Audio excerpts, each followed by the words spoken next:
flying the pride flag would be political and that we're not a political organization. But not choosing to fly it is equally a political act. Someone did straight out ask if our funding was being threatened. Now to continuing coverage, the Wisconsin Historical Society is facing criticism for not flying the pride flag over its building this June, something that they've done annually since 2019. And tonight, an anonymous source tells our Maddie Heimsch the decision has caused controversy inside the agency as well. Wisconsin Historical Society leadership told staff the decision not to raise the pride flag this year was an act of nonpartisanship. But an anonymous group of staff members tell me it was more an act of betrayal.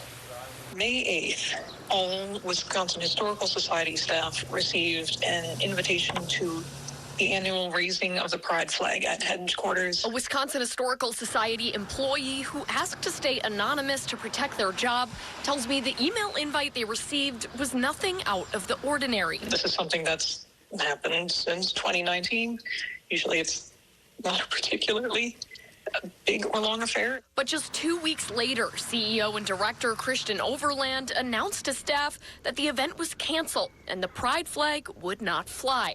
Everybody had questions and comments, and none of them were happy about this decision.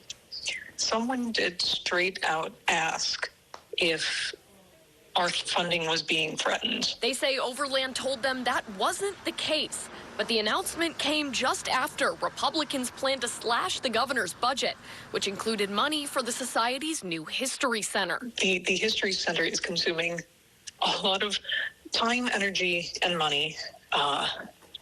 And Christian has been pushing especially hard for it. Throughout the month of May, Overland met with the Society's Board of Curators, including Republican legislators that co-authored bills attempting to ban political flags.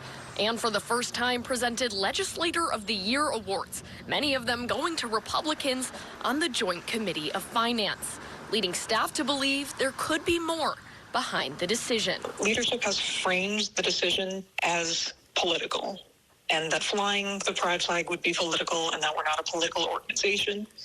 But not choosing to fly it is equally a political act. Historical Society leadership has not responded to multiple requests for comment.